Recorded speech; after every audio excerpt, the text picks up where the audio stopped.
The year 1000. March reluctantly gives way to spring, and a deceptively warm sun shines over the timber fortress of Gniezno, the heart of the Polish duchy. But the air here is thick and heavy, saturated with the smells of incense, wax, and a collective, almost palpable tension. It seems as if the cold earth itself is holding its breath, awaiting an event destined to change the course of history forever. Something fateful is coming, and this premonition hangs over every home, over every soul. At the center of this anticipation is the newly consecrated cathedral. Upon a rough oaken altar rests a silver reliquary, its masterful chasing dimmed by the significance of its contents. Inside, on a pillow of purple silk, lies a severed head.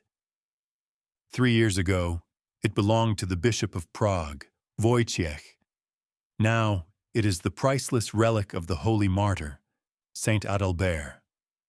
It is upon this grim and sacred artifact that the eyes of all assembled are fixed.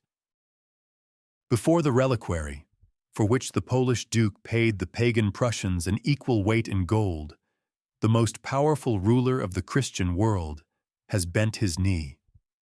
He is only 23 years old, but he is Otto III, Holy Roman Emperor, heir to the greatness of Charlemagne and the Roman Caesars. Colossal power is concentrated in his hands, but right now he is merely a humble pilgrim, come to honor the memory of a saint. Otto was not just a ruler, but a mystic and a dreamer.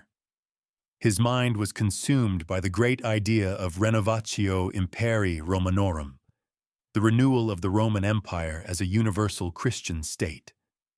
In this grand design, there was no place for humbled barbarians. Germanics, Romans, Gauls, and Slavs were to become equal brothers. And the man standing beside him was assigned a very special role in this plan. This man was the 33-year-old Duke Bolesław, the master of these lands. Tall and broad-shouldered, he looked upon the relics not only with sorrow for a murdered friend. In his gaze was the cold, precise calculation of a statesman who saw in the severed head more than just a holy object. He clearly understood that before him lay the key to the future, a pass into the highest league of European politics, the foundation for transforming his duchy into something immeasurably greater. The emperor, his eyes filled with tears of reverence, rises from his knees. In a fit of religious ecstasy, he removes the golden diadem from his own head and places it upon Bolesław's. This gesture is not mere emotion, but a calculated political act. He drapes his own purple cloak over the duke's shoulders, making him an equal. Then, Otto presents him with a replica of a sacred imperial relic, the Spear of Destiny. Each of these gifts was a clear and understandable symbol to any person of that era. The diadem signified the recognition of royal dignity. The purple cloak equated the duke with the emperor. The spear, into which a nail from the Lord's cross was fused, granted the right to wage holy war. Otto proclaimed Bolesław a brother and partner of the empire, a friend and ally of the Roman people, effectively bestowing upon him the highest symbols of power. On that March day in Gniezno, a dream of a new Europe was born, one founded on union and brotherhood. But this vision was not destined to be realized. No one present could have imagined that the young dreamer emperor would die in just 2 years, his grand plans turning to dust, taking with them Bolesław's hopes for a peaceful coronation. And certainly, no one could have imagined that Bolesław, so favored by the emperor, would unleash a brutal 18-year war against the empire that would bleed a generation dry. No one thought that he would lead his regiments east and strike his sword against the golden gates of Kiev, challenging the nascent world of Orthodox Rus. But all that would come later. For now he stood at the pinnacle of his first stunning triumph. At that moment, he was not yet called the Brave, nor was he yet a king. But on the great chessboard of Central Europe, he already held all the pieces to begin a long and bloody game. The stakes in this game were the crown of Poland and the fate of the region. The first move was not far off, but to understand its logic, we must return to the past. To fully grasp the scale of Bolesław's character, we must turn to the deeds of his father, Mieszko. He did not build on empty ground, but inherited a foundation laid by his predecessor.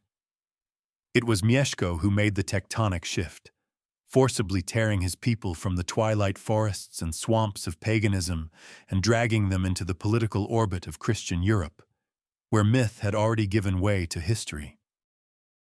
Before the rise of the Piast dynasty, the lands of future Poland were not a single entity. The region between the Oder and Vistula rivers was inhabited by numerous West Slavic tribes: the Polans, Vistulans, Masovians, Pomeranians, and Silesians. They had no single authority, lived in fortified settlements called grody, and worshipped their own gods: Svarog, Perun, and Veles. The Polish state was not born overnight, but was forged in the fire of brutal intertribal wars. The strongest of the tribes proved to be the Polans, whose legendary rulers, Piast, Siemowit, Leszek, and Siemomysł, gradually subjugated their neighbors through force of arms and cunning. Around the year 960, Mieszko, son of Siemomysł, inherited control over this tribal union. Almost immediately, he faced a threat far more terrifying than any hostile Slavic tribe, a threat that came from the West. This threat was the Holy Roman Empire of the German nation, revived by Otto I, the Great.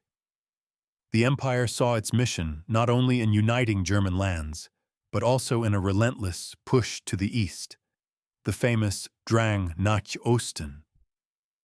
This expansion had two dimensions: a military one, aimed at seizing lands, and a religious one, aimed at converting pagans to Christianity. Greedy and cruel German margraves seized Slavic lands beyond the Elbe River, creating their border marches upon them. Missionaries accompanied them, imposing the new faith by fire and sword. For many Palabian Slavs and Lutaici, this turned into a genuine catastrophe. Their tribes were either completely exterminated or violently assimilated, disappearing forever from the pages of history. Mieszko saw this terrible fate befalling his neighbors. He was intelligent enough to understand that his pagan duchy was doomed and would sooner or later become the next victim of German expansion. Resisting alone was futile. The only way to survive, to preserve his people and his power, was to enter the Christian world, but to do so on his own terms, as an equal partner, not as a conquered tributary who accepted faith from the hands of conquerors. To accept baptism from German bishops would mean inevitable political submission to the empire. Therefore, it was necessary to find another independent source, and such a source was found to the south in the already Christian but still independent Czech Duchy, ruled by the Przemyslid dynasty.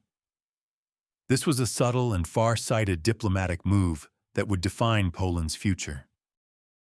In 965, Mieszko formed a strategic alliance with the Czech Duke Bolesław I, the Cruel, sealing it with his marriage to the Christian princess Dobrawa. The very next year, in 966, Mieszko and his entire retinue accepted baptism according to the Latin rite. This date became the starting point of Polish statehood and history, as the consequences of this step were truly colossal for the future of his people. Firstly, baptism knocked the main ideological trump card out of the Germans' hands. Now, The Polans were not pagans who needed to be saved by fire and sword, but brothers in Christ. Any war against them ceased to be a holy mission and became a common predatory campaign against another Christian people, which was much harder to justify in the eyes of the rest of the world. Secondly, this step opened the doors for Poland to the world of Western European civilization. Along with priests and monks, new knowledge and technologies flooded into the country. The Latin alphabet, stone construction, advanced methods of governance, and new law. Across the country, in Gniezno, Poznan, and on the island of Ostrov Ledniki, the first churches began to be erected, becoming centers of this cultural transformation. Mieszko's most important diplomatic victory was the creation of the first Polish bishopric in Poznan, which answered directly to the Pope in Rome, not to any German archbishop. This guaranteed the country's ecclesiastical independence from the empire and allowed the Polish ruler to influence the appointment of bishops himself, a key attribute of true state sovereignty. Thirdly, Christianity became a powerful tool for internal consolidation. A single faith was meant to cement the scattered, recently warring tribes into a single nation. Pagan cults were ruthlessly eradicated, and churches were built on the sites of old shrines. The new religion gave the Duke sacral legitimacy. Now his power was not from men, but from God, and resistance to it became a sin. However, baptism did not bring complete peace. German margraves still saw Mieszko's growing strength as a threat. In 972, Margrave Hodo invaded Polish lands, but near the town of Sedynia on the Oder River, his army was utterly defeated. When the Germans were already pushing back Mieszko's main forces, his brother Ctibor delivered a devastating blow from an ambush, leading to the complete encirclement and destruction of the invaders. Being a shrewd realist, Mieszko understood that he could not fight the empire forever. After the victory, he pursued a diplomatic rapprochement with Emperor Otto I, acknowledging himself as his vassal for the lands west of the Warta River. This wise and flexible move secured a long-awaited peace on the western borders and allowed him to focus all his efforts on internal matters. Peace with the empire allowed Mieszko to concentrate on unifying the remaining Polish lands. By the end of his reign, he had annexed Silesia and Lesser Poland with Kraków, which he likely took from his former Czech allies. It was in this turbulent era, in the year 967, that a son was born to Mieszko and the Czech princess Dobrawa. He was named Bolesław, and he was destined to inherit this state in the making. The boy grew up watching his father's titanic work. He saw crosses erected on the sites of old idols, heard tales of brutal battles and subtle diplomatic intrigues. From childhood, he absorbed the most important lesson. The world had changed forever, and the future of his people depended entirely on whether he could secure a worthy place in the new Christian Europe, where only the strong survived. Mieszko, this pagan wolf turned Christian duke, stitched together a unified state from the patchwork of tribal lands through force and cunning. His son Bolesław was destined to embroider a royal coat of arms onto this fabric.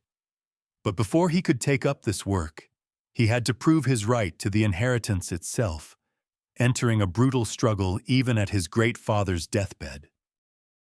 At the end of his life, Mieszko I, the creator of the Polish state, failed to ensure a peaceful transfer of power and, with his final actions, planted a mine under the creation of his entire life.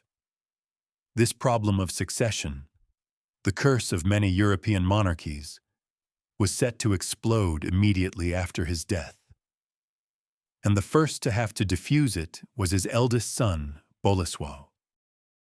In 977, Mieszko's first wife and Bolesław's mother, Dobrawa, died.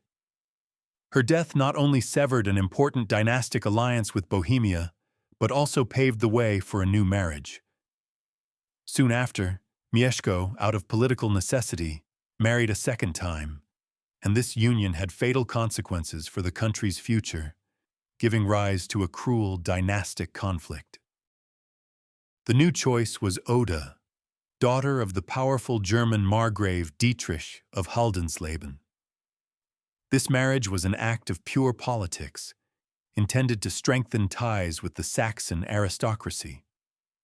For its sake, Oda, who was a nun, had to be released from her convent with special papal permission, which speaks to the extraordinary importance of this union for the aging Mieszko. This marriage had one fatal consequence. Oda bore Mieszko 3 more sons, Mieszko, Sviatopolk, and Lambert. Thus, the Duke found himself with 2 sets of heirs. On one side was his eldest son Bolesław, connected to Bohemia. On the other were 3 younger sons, backed by the mighty German nobility. A conflict between them was absolutely inevitable. As Mieszko grew older, the influence of Oda and her German party at court steadily increased. She feared her powerful and ambitious stepson and sought to secure the future of her own children at any cost.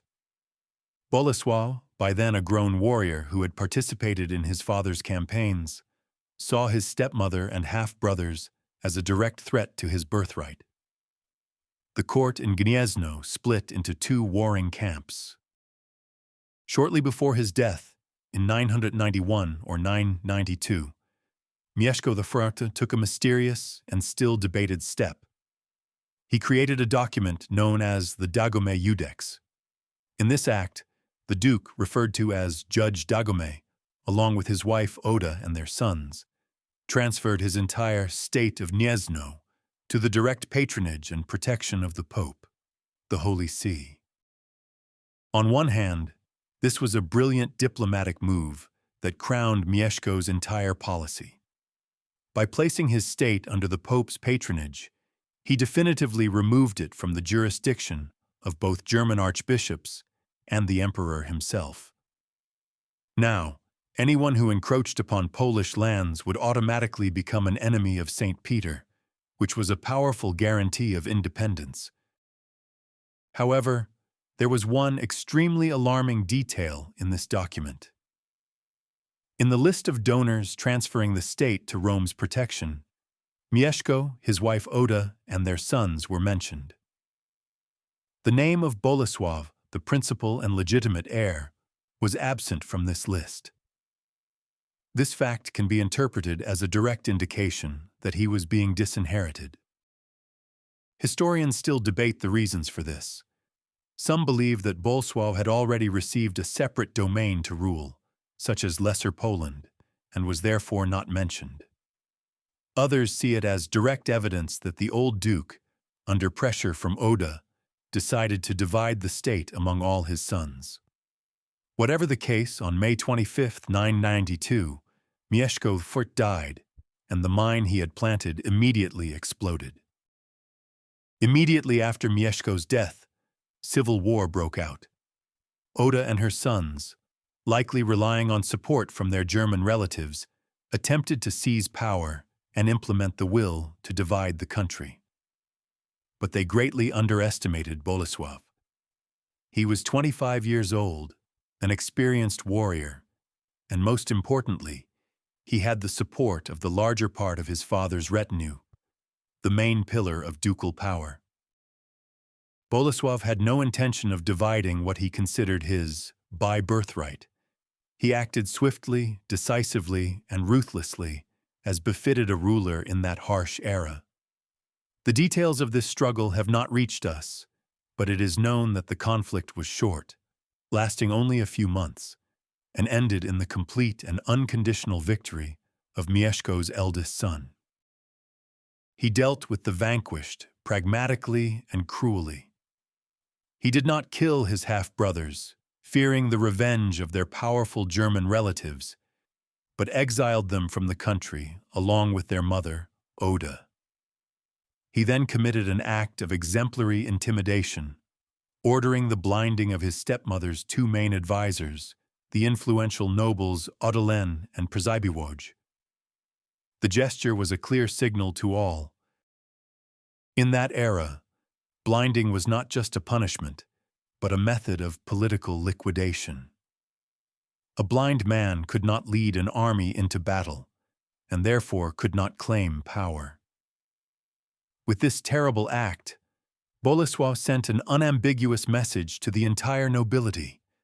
Any attempt to challenge his sole authority would be punished mercilessly and would end not only a career, but the very possibility of aspiring to anything.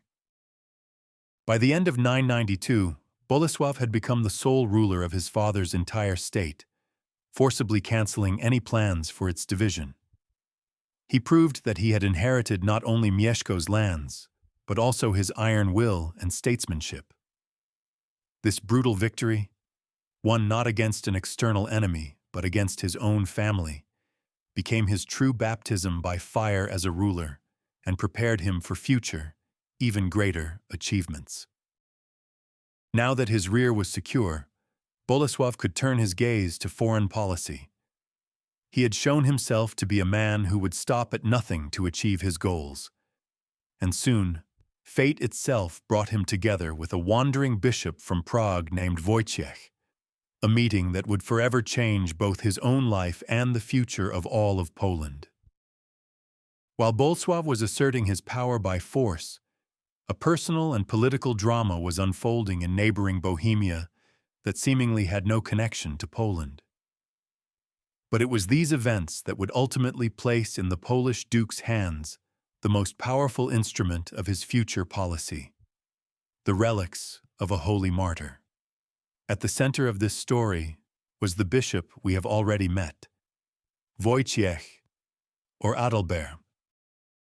Wojciech came from the powerful Bohemian clan of the Slavniks, which was second in influence only to the ruling Przemyslid dynasty. A fierce rivalry for control of Bohemia raged between these two clans, and the Slavniks' vast domains, centered in the town of Libici, were essentially an independent state within a state. As one of the younger sons, Wojciech was destined for a spiritual career from childhood. He received a brilliant education for his time at the famous cathedral school in Magdeburg. It was there, in a German environment, that he changed his Slavic name Wojciech to the more familiar Adalbert, in honor of his mentor and patron, Archbishop Adalbert of Magdeburg. Upon returning to his homeland, he was elected Bishop of Prague in 982, not without the help of his influential family. But Adalbert was not a typical aristocratic churchman. He was a deeply faithful, uncompromising reformer.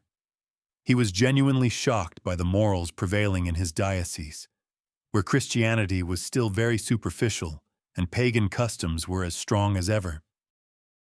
The Czech nobility and common people continued to practice pagan rites. Polygamy, slave trading, and blood feuds flourished. Adalbert set about eradicating these vices with fanatical energy. He demanded celibacy from the clergy and that the dukes and aristocracy cease the shameful trade in Christian slaves, which was a significant source of their income. His vigorous reformist activities met with fierce resistance. The Czech nobility was unwilling to give up their habits and, more importantly, their revenues. The ruling Duke Bolesław II verbally supported the bishop, but in practice did not dare to oppose the aristocracy. Feeling completely powerless, Adalbert took an unprecedented step in 988. He abandoned his diocese and went to a monastery in Rome. A few years later, at the Pope's insistence, he was forced to return, but nothing had changed. The conflict reached its peak when Adalbert granted sanctuary in a church to a woman accused of adultery. An enraged mob, incited by her husband, stormed the sanctuary and hacked the unfortunate woman to death right at the altar, committing a terrible sacrilege before the eyes of the powerless bishop.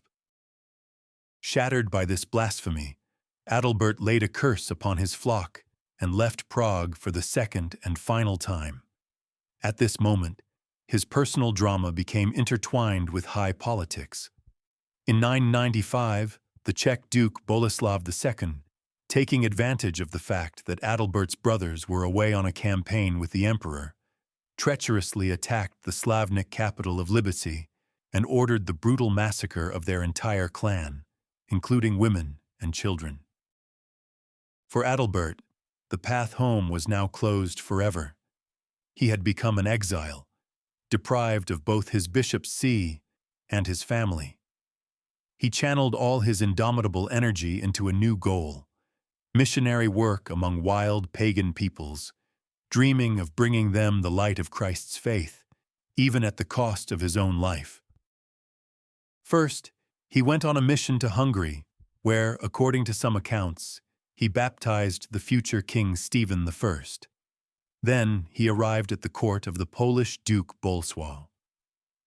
The Duke welcomed the disgraced bishop with open arms, being well aware of his personal tragedy and high status in the Christian world, and already saw immense opportunities for himself in this. For Bolesław, the tragedy of the Slavniks was even advantageous, as it weakened his main rival, Bohemia. But most importantly, as a shrewd politician, he saw in Adalbert not just a holy man in trouble, but a unique political chance that comes once in a lifetime, a chance that could help him realize his most cherished and audacious dream. Bolesław had long sought to create an independent ecclesiastical province in Poland, an archdiocese. This was a key element of state sovereignty. But such a step required an exceptionally compelling reason, as well as the approval of both the Pope and the Emperor. And Bolesław realized that Adalbert could give him that reason. He supported the bishop's dream of missionary work among the pagans. The chosen target was the Prussians, a warlike Baltic tribe living northeast of Polish domains. And this choice was far from random. Bolesław devised a cynical but brilliant plan that would benefit him regardless of the mission's outcome. If successful, the mission would expand the Christian world and subject new lands to Poland's influence. But failure and the martyrdom of such a noble and renowned European hierarch as Adalbert could yield even greater fruit. It would become a pan-European event that Bolesław could use to achieve his main goal. And it was the second scenario that came to pass. In the spring of 997, Adalbert, accompanied by his half-brother Gaudentius and a small detachment of warriors, set out from Gdansk into the Prussian lands. The mission went wrong from the very beginning. The Prussians met the strangers with extreme hostility, did not understand their language, and considered their sermons evil sorcery. Soon, Bolesław's warriors abandoned the missionaries, leaving them virtually defenseless in the face of imminent death. The end came on April 23, 997. During morning prayer in a grove sacred to the Prussians, Adalbert and his companions were attacked. The bishop was pierced by 7 spears, after which they cut off his head and mounted it on a pole as a sign of victory. His companions were released so they could return and tell what had happened. Adalbert had received the martyrdom he so craved. When news of Adalbert's death reached Gniezno, Bolesław acted immediately and decisively.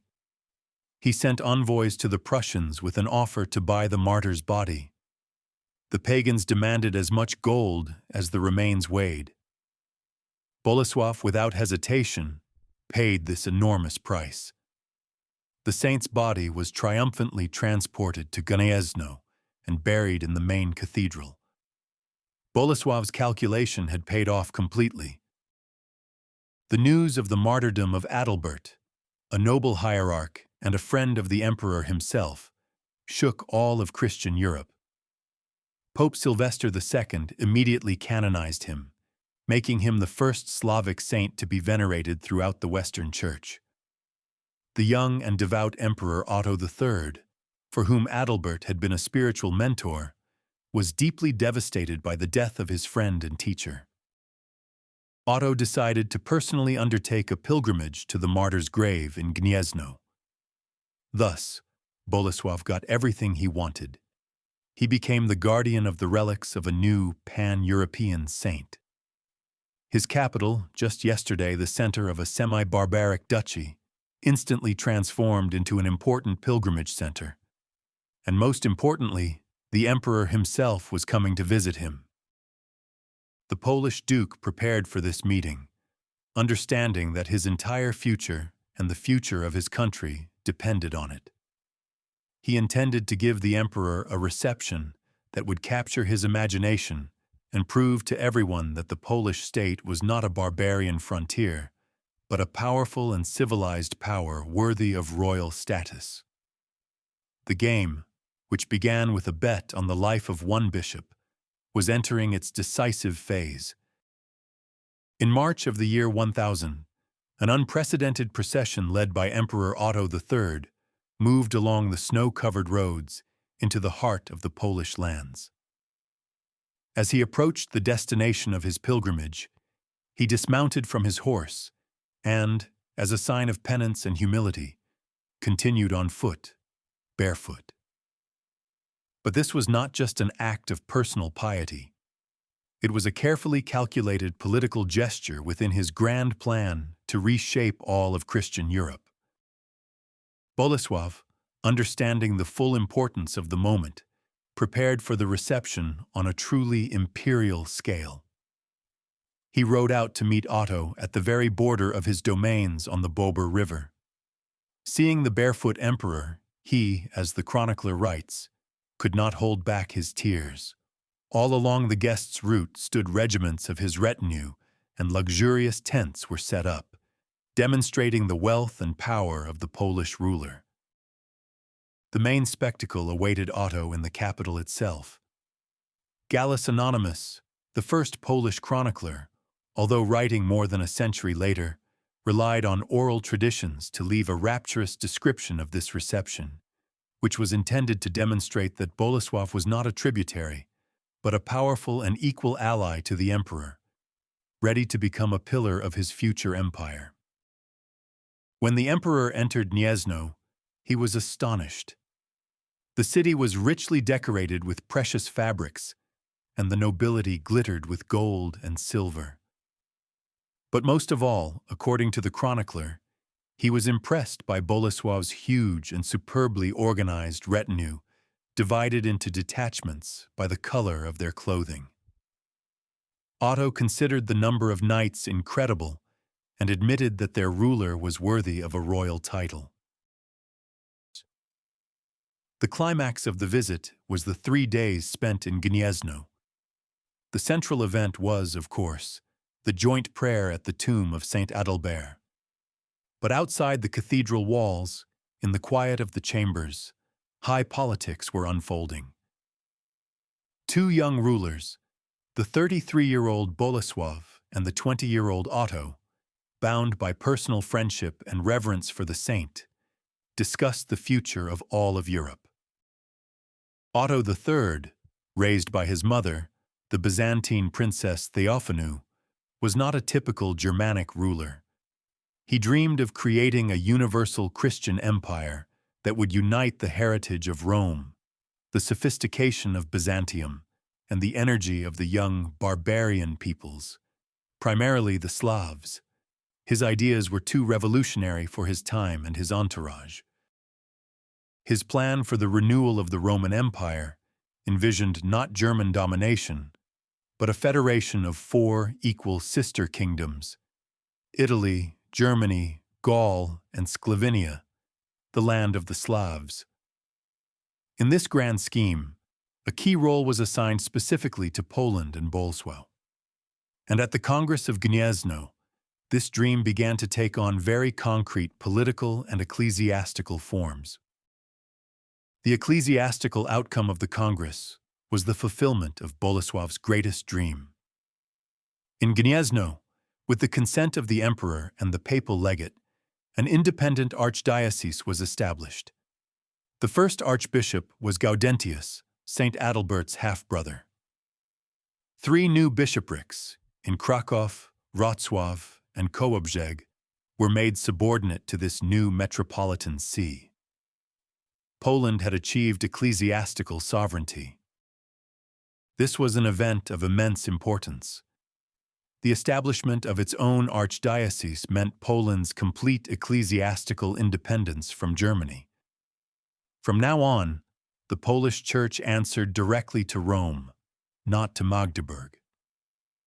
This gave the Polish ruler the ability to influence the appointment of bishops in his own country, which was a crucial attribute of sovereignty and statehood in the Middle Ages. The secular aspect of the Congress was even more dramatic. The famous act mentioned at the beginning of our story took place. Otto III removed the imperial diadem from his own head and placed it on Bolesław's. This symbolic gesture is still debated by historians. Was it a full coronation, or merely a promise and recognition of the right to one in the future? Most modern scholars lean towards the view that it was not a formal, canonical coronation, which required papal anointing. Rather, it was the emperor's public consent to Bolesław's future coronation, a recognition of his royal status, and the transfer of imperial authority over all Slavic lands to him.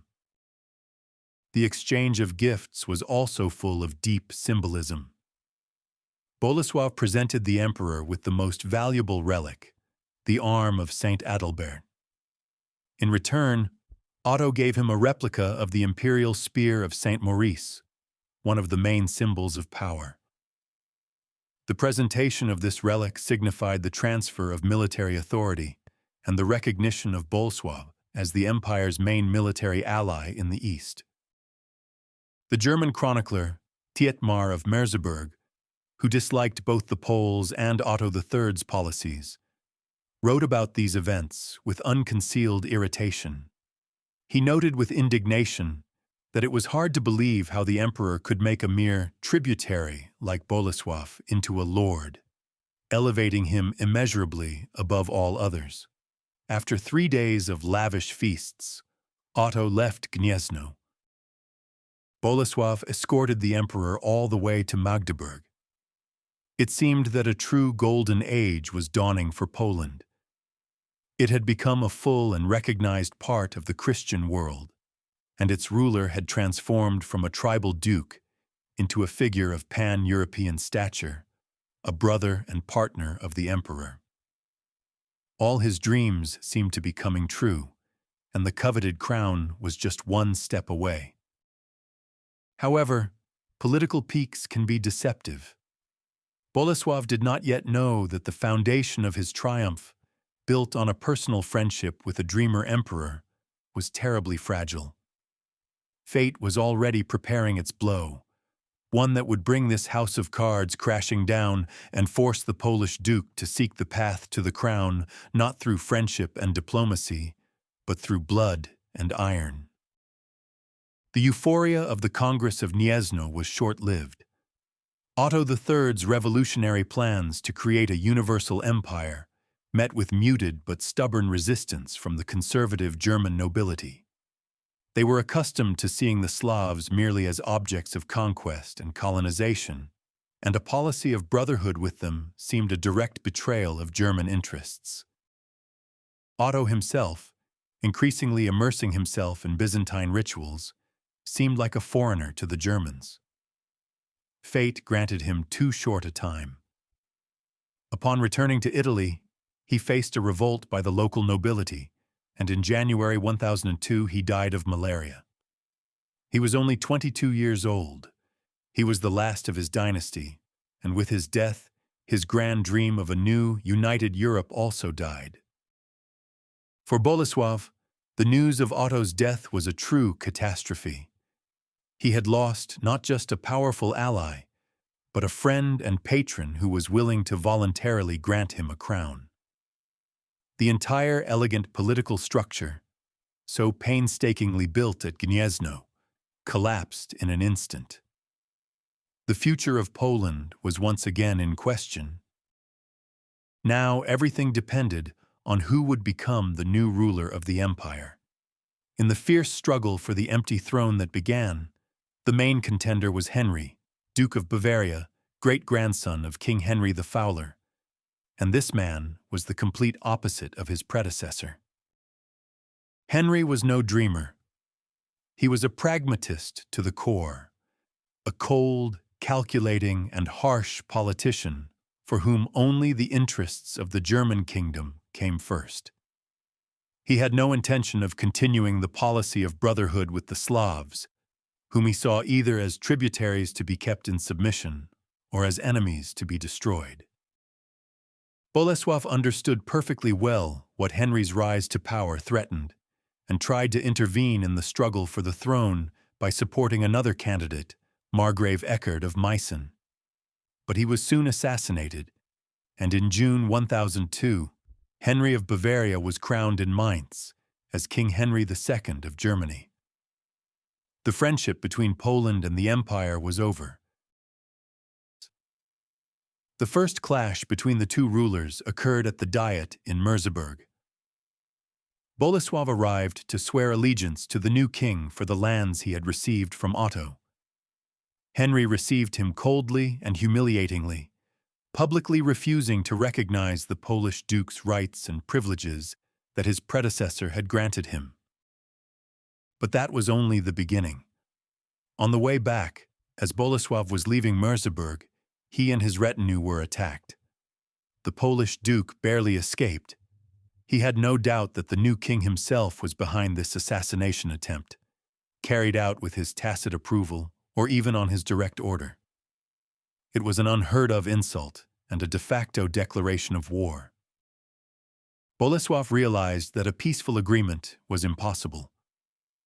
If Otto had been willing to give him the crown voluntarily, he would have to tear it from Henry by force. A convenient pretext for open conflict soon presented itself. In 1002, the Czech Duke Bolesław III died, and a bloody struggle for the throne began in the neighboring country. Bolesław the Brave, who through his mother was related to the Czech Przemyslid dynasty, immediately took advantage of the chaos. He invaded Bohemia, expelled the competitors, and placed his own candidate, Władysław, on the Prague throne, who immediately acknowledged himself as a vassal not of the German king, but of the Polish duke, an act of unprecedented audacity. But his puppet soon died of drunkenness. Bolesław then took an even bolder step. In 1003, he again occupied Prague, cunningly lured the remaining claimants to the Czech throne, the brothers Jaromir and Oldřich, to him, and dealt with them cruelly, ordering one to be blinded and the other castrated. After this, he proclaimed himself Duke of Bohemia, throwing down an open challenge to the empire.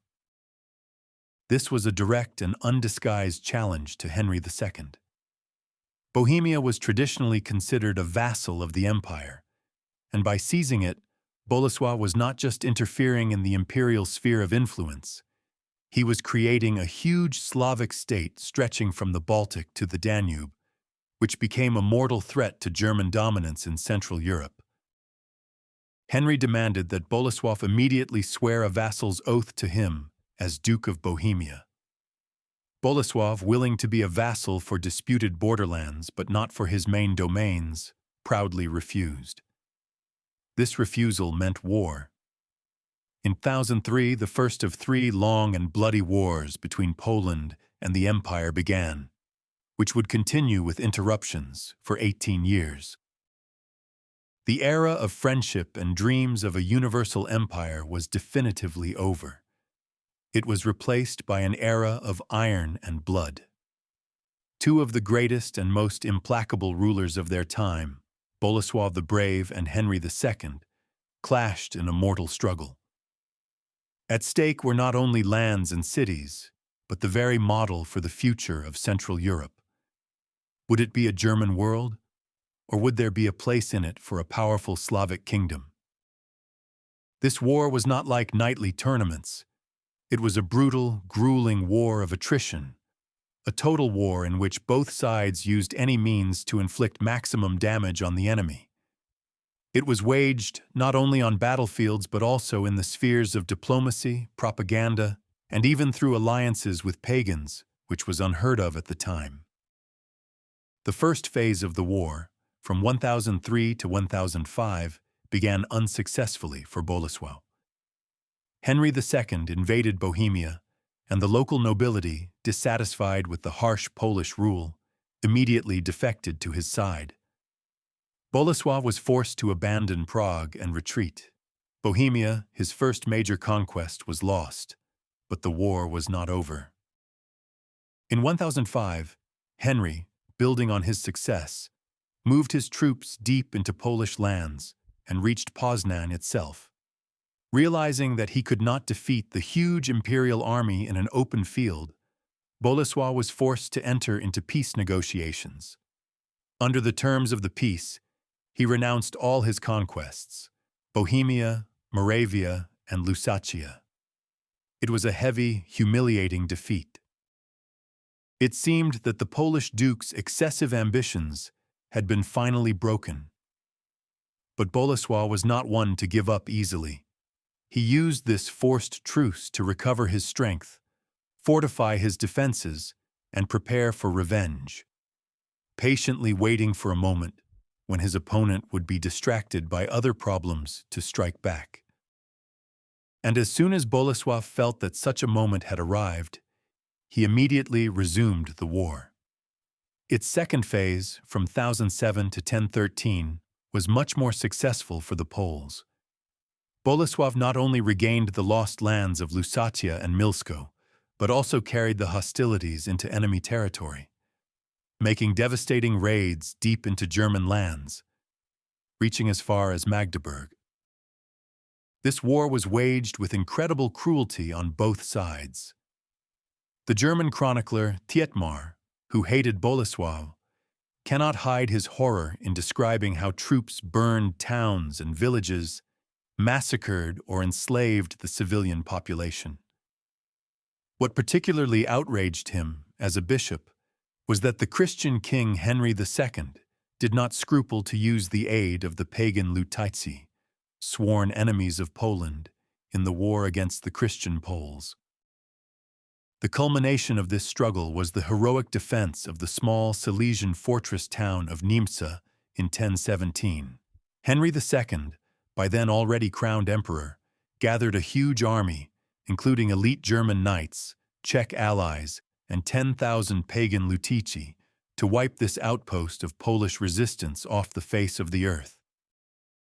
The emperor was confident of a quick and easy victory, but the defenders of the town, led by an unknown but undoubtedly talented commander, offered desperate and fierce resistance. Thietmar, an eyewitness to these events, left a vivid description of the siege. The Germans brought up siege engines and dug a mine, but all their attacks were shattered by the steadfastness of the garrison, which made daring sorties. The Poles, according to Thietmar, fought with unprecedented tenacity, understanding that they were fighting for their freedom and their very lives. They threw stones and logs at the besiegers, poured boiling pitch, and mocked the Germans and their pagan allies.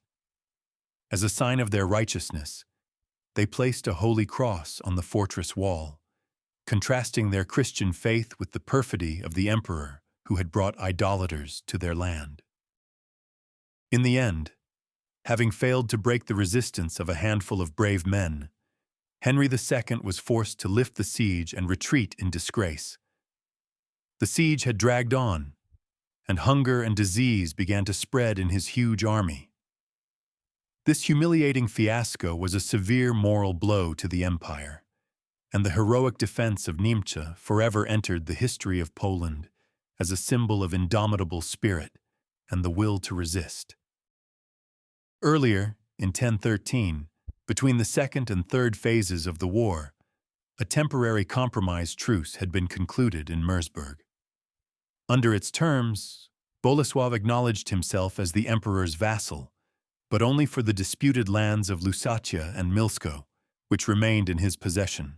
Poland itself retained full sovereignty, which was a great diplomatic victory. This peace was sealed by a dynastic marriage.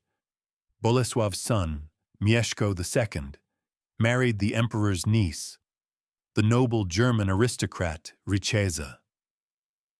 Bolesław even promised to provide Henry with military aid for his campaign in Italy. However, both sides understood perfectly well that this was only a temporary respite, as Bolesław had not given up his royal ambitions, and Henry had not reconciled himself to the existence of such a strong and independent neighbor. This 18-year conflict had colossal consequences for both countries.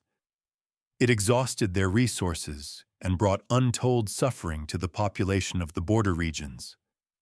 But at the same time, it was this brutal struggle against a powerful external enemy that finally forged a Polish national identity, forcing the scattered tribes to see themselves as a single people with a common ruler, a common faith, and a common destiny. In this war, Bolesław, who earned the nickname the Brave for his personal valor, proved himself not only as a warrior, but also as an outstanding commander and diplomat. He skillfully combined stubborn defense with daring raids and exploited any disagreements in the enemy camp. He did not win the war outright, but he did not lose it either. He withstood the full might of the Holy Roman Empire and defended his country's independence. While swords clashed in the West in the struggle with the empire, events no less dramatic were unfolding in the East. A dynastic marriage and the subsequent power struggle in Kievan Rus' gave Bolesław the chance to intervene in the affairs of the neighboring state and write his name into its history by undertaking the most famous and daring campaign of his life.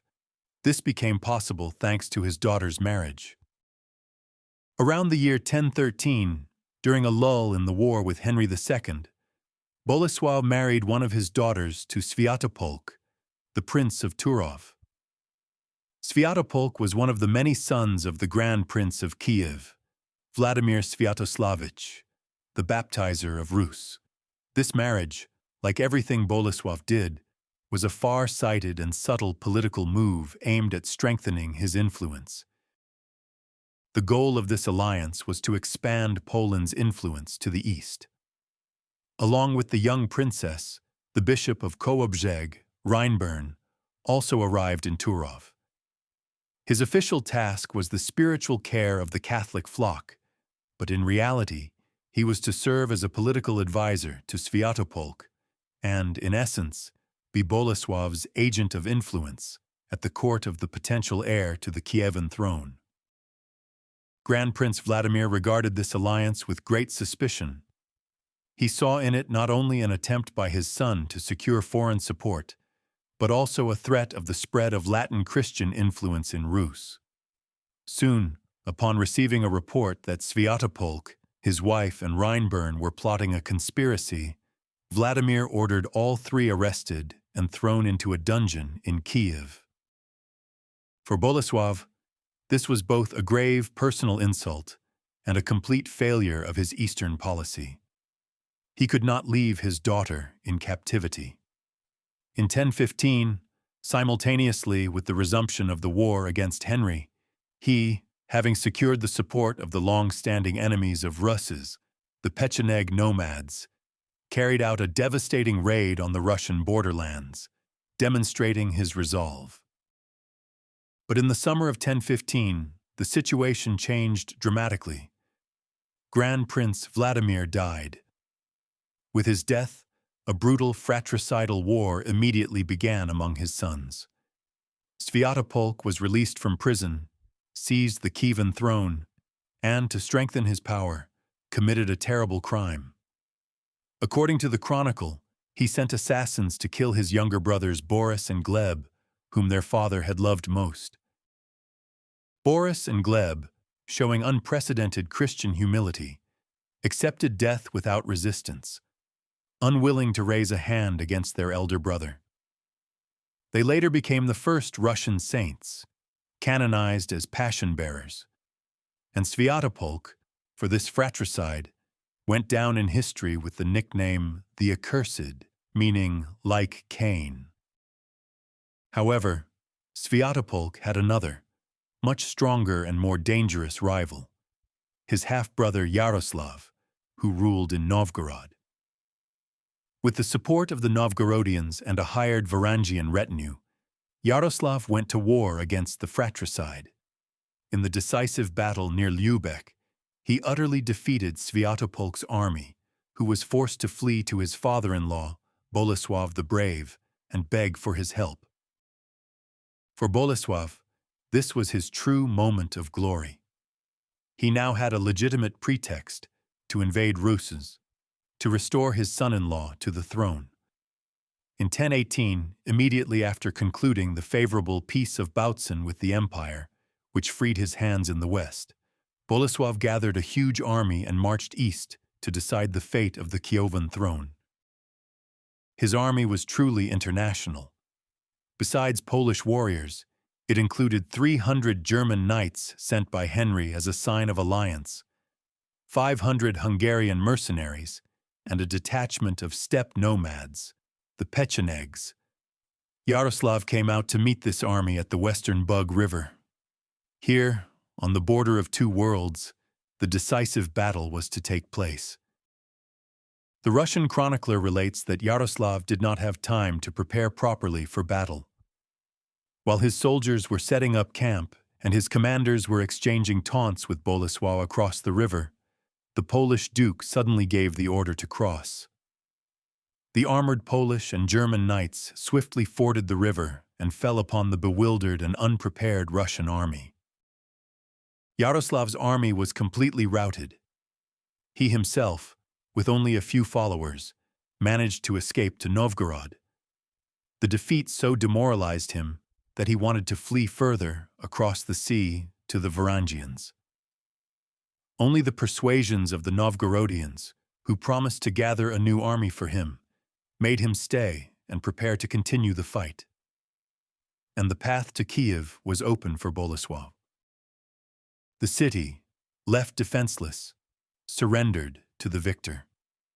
On August 14, 1018, Bolesław the Brave triumphantly entered the capital of Rus. Connected with this event is one of the most famous and beautiful Polish national legends, the legend of the Szczerbiec, the coronation sword of the Polish kings, which is now kept in Krakow. According to this legend, upon entering the city, Bolesław, as a sign of victory, struck the golden gate of Kyiv with his sword. The blow allegedly left a notch, a szczerba, on the blade, from which the sword got its name. However, historians have proven that the Szczerbiec sword itself was forged almost 2 centuries later, and the famous Golden Gate was built under Yaroslav the Wise. But the legend perfectly reflects the symbolic significance of this campaign. Having restored his son-in-law Sviatopolk to the throne, Bolesław, however, was in no hurry to leave Kyiv. He stationed his garrisons in Russian cities and behaved as the absolute master. He even sent triumphal messages to Emperor Henry II and the Byzantine Emperor Basil II, in which he boasted of his great victory and the conquest of a vast country. However, his triumph was fragile. As Thietmar of Merseburg writes, Bolesław gave himself over to amusements in Kyiv, but his position was becoming increasingly dangerous. The Polish warriors behaved like conquerors, provoking the silent hatred of the Kievans. And Sviatopolk himself had no desire to remain a puppet, and according to sources, began to secretly prepare for the extermination of his liberators. Sensing that the atmosphere was growing tense and fearing a treacherous assassination, Bolesław decided to leave. He left Kyiv, but not empty-handed. He took with him a huge treasury, many noble captives, including 2 of Yaroslav the Wise's sisters, and most importantly, On the way back, he annexed the disputed borderlands of the Chervan towns to Poland. The Kyiv campaign was a brilliant military operation, the pinnacle of Bolesław's career as a commander. But in the long run, his triumph proved short-lived. No sooner had the Poles left than Yaroslav the Wise, having gathered a new army, expelled Sviatopolk the Accursed, who soon died an inglorious death. Yaroslav firmly established himself in Kyiv, and a few years later retook the Chervan towns. Nevertheless, for Bolesław himself, the Kyiv campaign of 1018 was a brilliant conclusion to an entire era of incessant wars. He had defeated the Germans in the west and the Russians in the east. His state stretched from the Elbe to the Bug. For complete final triumph, he lacked only one thing: a royal crown. While swords clashed on the borders, another, no less difficult and important work was underway within the country: state building. Bolesław, like his father, was not only a warrior but also a builder. He understood that to create a durable state, military victories were not enough. A strong central authority, administration, economy, and a unified ideology were needed. His methods of internal construction were as harsh as his methods of warfare. The basis of his power was a huge professional retinue, numbering several thousand warriors. This corporation of professional killers, personally loyal to him, allowed him not only to successfully fight his neighbors, but also to hold his own nobility in an iron grip, suppressing any attempts at disobedience. Maintaining such an army required enormous funds, for the collection of which an extensive administrative system was created. The entire country was divided into districts, the centers of which were fortified settlements, grodi. At the head of each such district was a castellan appointed by the duke, who collected taxes, administered justice, and commanded the local militia in his name. The church also played a huge role in strengthening the state.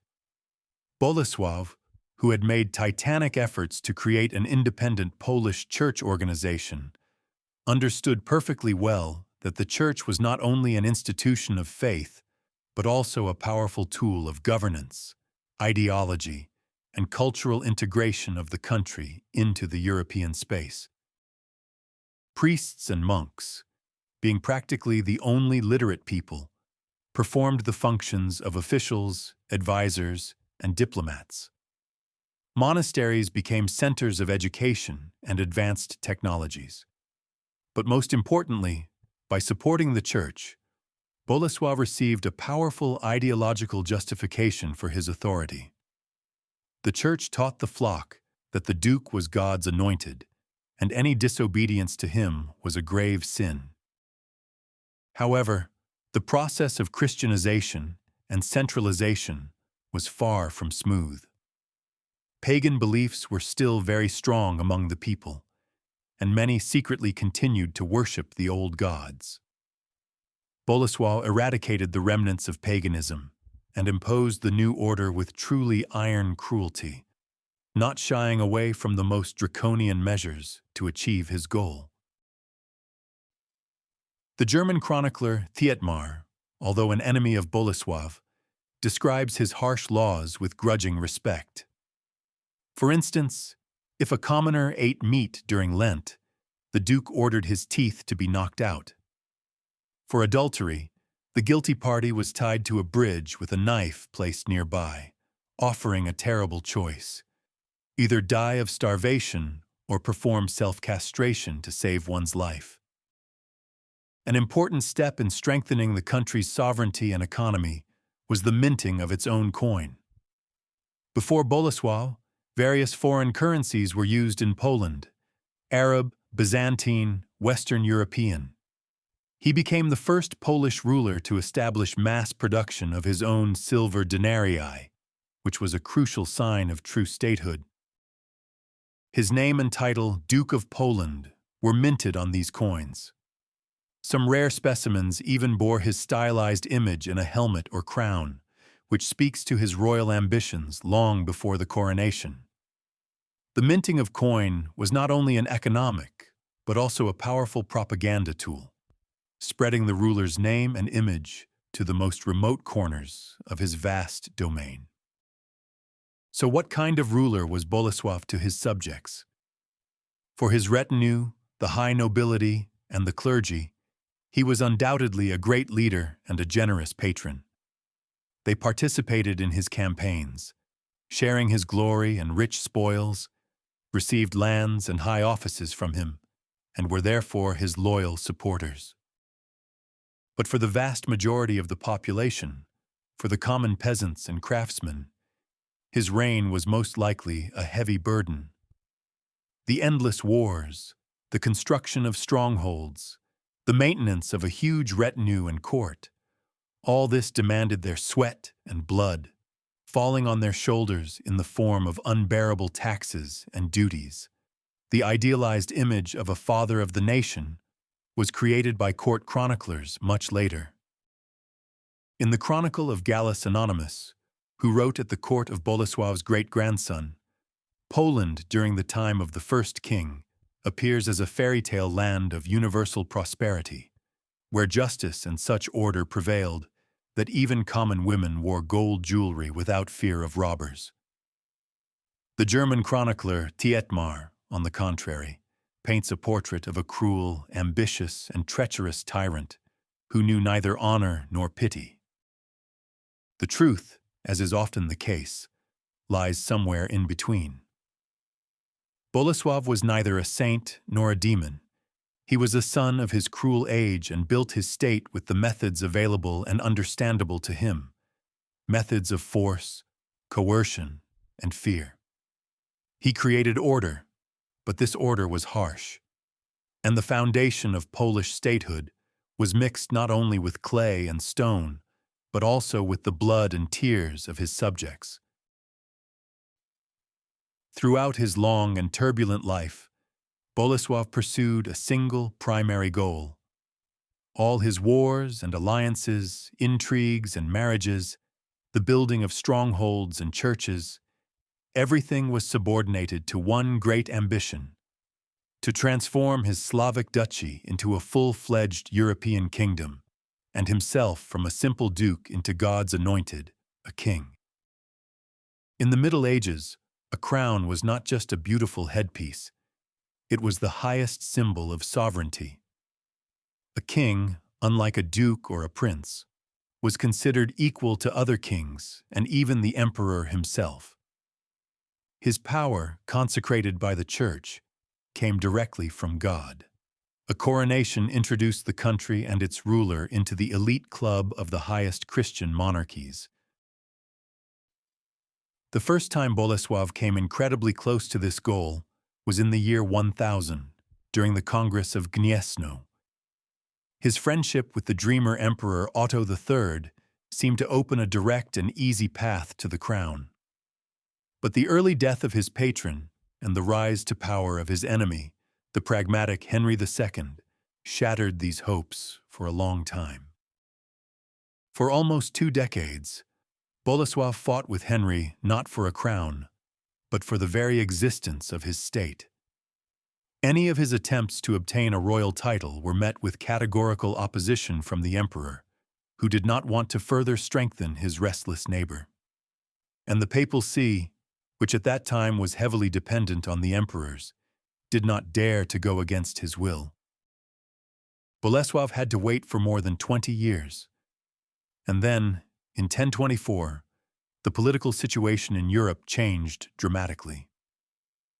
In July, his main and irreconcilable opponent, Emperor Henry II, died, and with his death, the Saxon dynasty came to an end. The empire once again, as after Otto's death, entered a period of instability and power struggle. The new emperor, Conrad II of the Salian dynasty, was initially completely absorbed in fighting the opposition within Germany and had no time for Polish affairs. Almost simultaneously, Henry's ally, Pope Benedict VIII, also died, and the new pope, John the 19th, was much less dependent on imperial influence. For Bolesław, the situation was ideal. He understood that this was a sign. The window of opportunity that had slammed shut 25 years ago had opened again. His enemies were either dead or busy with their own problems. He himself was at the height of his power, but he was almost 60 years old, by the standards of the era, a very old man. He knew it was now or never. Fate would not give him another chance. Bolesław acted immediately. He sent his envoys to Rome with rich gifts and an official request for the bestowal of a royal crown. The exact details of these negotiations are, unfortunately, unknown to us.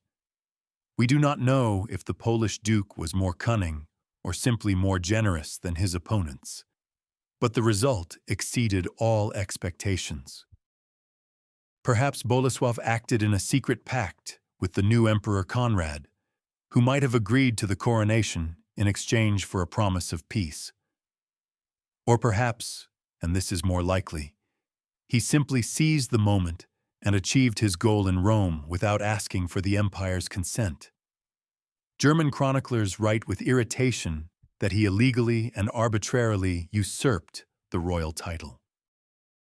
The solemn ceremony took place in 1025, presumably on Easter.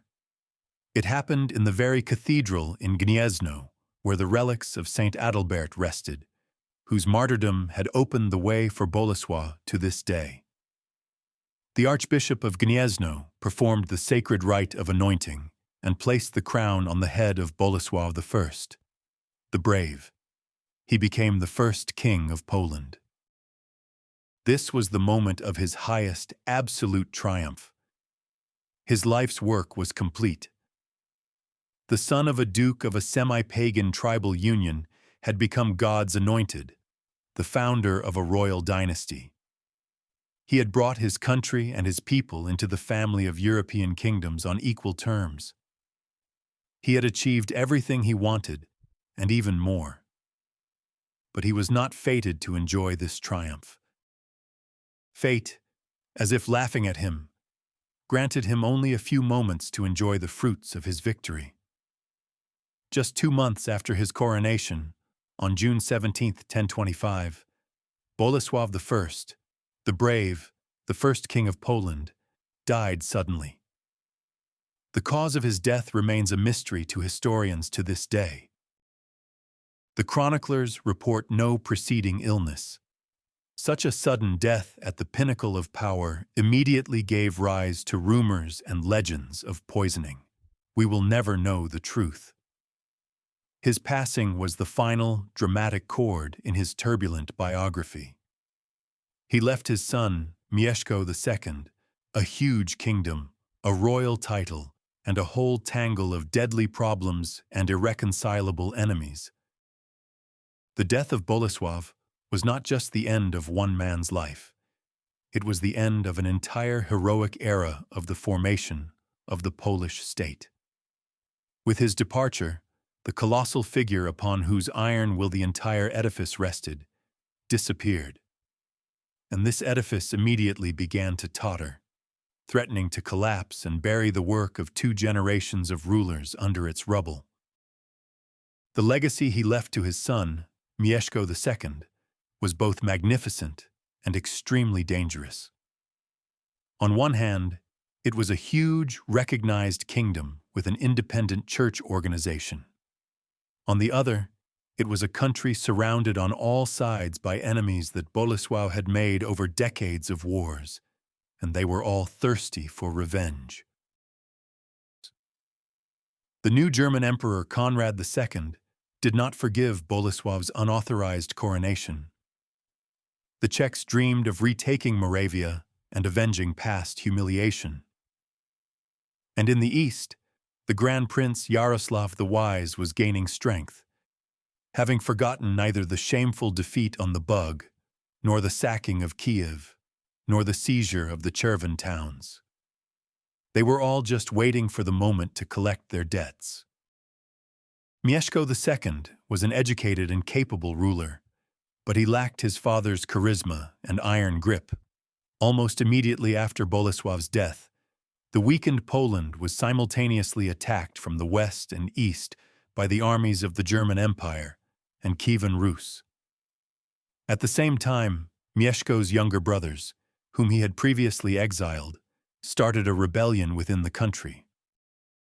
In just a few years, from 1031 to 1034, all of Bolesław's great legacy was lost. Poland lost the royal title and all the territories he had conquered. The state itself fell apart.